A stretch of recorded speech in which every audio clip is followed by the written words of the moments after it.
Hi all welcome to food for all. இன்றைக்கி நம்ம சேனலில் ரொம்பவே சிம்பிளாக பண்ணக்கூடிய சப்பாத்திக்கு ஏற்ற ஒரு சூப்பர் சைட் டிஷ் தான் பார்க்க போகிறோம். கேரட் பொட்டேட்டோ வச்சு ஒரு சூப்பரான கிரேவி பார்க்க போகிறோம். வாங்க எப்படி பண்ணுறதுன்னு பார்க்கலாம். ஃபஸ்ட்டு அதுக்கு ஒரு குக்கரில் கொஞ்சமாக நல்லெண்ணெய் விட்டுட்டு எண்ணெய் சூடானதும் பட்டை, கிராம்பு, ஏலக்காய் கூடவே கொஞ்சமாக சோம்பு சேர்த்து நல்லா பொரிஞ்சதும் இதில் ஒரு வெங்காயத்தை நல்லா பொடிசாக கட் பண்ணி அதை ஆட் பண்ணிக்கலாம்.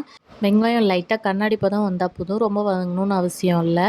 அது கூடவே இப்போ நம்ம கொஞ்சமாக இஞ்சி பூண்டு பேஸ்ட் ஆட் பண்ணிக்கலாம். 1/4 ஸ்பூன் போல் போதும், ரொம்ப ஆட் பண்ண வேண்டாம். இது கூட 2 தக்காளியை நான் பொடிசாக கட் பண்ணி வச்சுருக்கேன், அதையும் ஆட் பண்ணிக்கலாம். இப்போ எல்லாத்தையும் ஒரு முறை நல்லா கலந்து விட்டுட்டு நம்ம தேவையான மசாலாலாம் சேர்த்துடலாம். 1/4 ஸ்பூன் மஞ்சள்தூள், 1 ஸ்பூன் போல் கரம் மசாலா, 1 ஸ்பூன் போல் மல்லித்தூள், 1/2 ஸ்பூன் போல் சிக்கன் குழம்பு மசாலா இருந்தால் சேர்த்துக்கலாம். அப்படி இல்லாட்டி வெறும் மிளகாத்தூள் கூட சேர்த்துக்கலாம். இப்போ இது எல்லாத்தையும் சேர்த்துட்டு ஒரு முறை நல்லா கலந்து விட்டுட்டு இப்போ இந்த கிரேவிக்கு தேவையான தண்ணி சேர்க்க போகிறோம். ஃபஸ்ட்டு ஒரு 1/4 டம்ளர் தண்ணி சேர்த்துட்டு அதை வந்துட்டு மசாலாவோட பச்சை வாசனை போகிற வரைக்கும் கொதிக்க விட்டுறலாம். அது லைட்டாக கொதித்ததுமே நம்ம வந்துட்டு வெட்டி வச்சுருக்க கேரட், உருளைக்கிழங்கு இதில் சேர்த்துக்கலாம். நான் இன்றைக்கி 2 கேரட், 1 உருளைக்கிழங்கு எடுத்திருக்கேன். இது தாராளமாக 3 பேர் சாப்பிட்லாம்.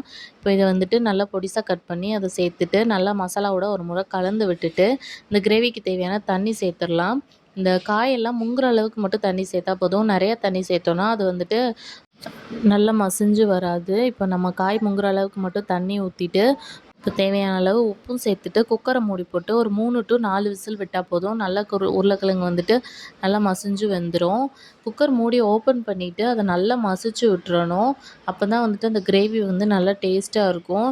குழந்தைங்களுக்கு கொடுக்கும்போதுமே அதில் கேரட், உருளைக்கிழங்கு இருக்குன்னே தெரியாது, நல்லா சாப்பிட்ருவாங்க. இது சப்பாத்தி, பூரிக்கு எல்லாத்துக்குமே சூப்பர் சைட் டிஷ்ஷாக இருக்கும். இது கூடவே நீங்கள் பீன்ஸு, காலிஃப்ளவர் எந்த காய் வேணாலும் சேர்த்து பண்ணிக்கலாம். காலிஃப்ளவர் சேர்த்திங்கன்னா மட்டும் அதை ஒரு 5 நிமிஷம் சுடுதண்ணியில் போட்டு பிளான்ச் பண்ணிவிட்டு சேருங்க, இல்லாட்டி கிரேவி வந்து ஸ்மெல் வரும். இப்போ லாஸ்ட்டாக கஸ்தூரி மேத்தி தூவி இறக்கிட்டோன்னா சூப்பரான கேரட் உருளைக்கிழங்கு சப்ஜி ரெடி.